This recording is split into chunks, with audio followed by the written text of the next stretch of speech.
اللہ تعالیٰ نے قرآن مجید میں جنت سے زیادہ جہنم کا تذکرہ کیا ہے، اور بکثرت جہنم کے تذکرے میں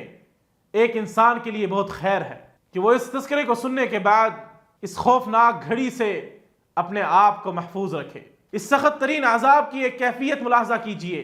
فرمان الہی ہے کھلا انہا لظى نزاعة للشوى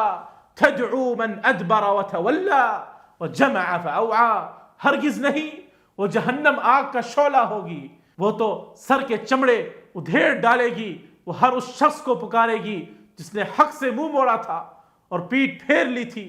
اور مال جمع کیا تھا اور اسے سنبھال رکھا تھا۔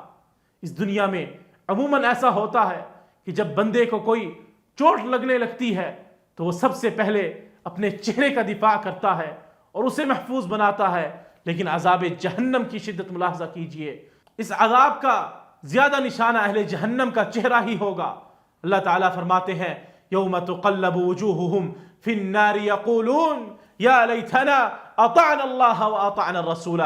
جس دن ان کے چہرے آگ میں پلٹے جائیں گے تو وہ کہیں گے اے کاش ہم نے اللہ کی اطاعت کی ہوتی اور رسول کی بات مانی ہوتی۔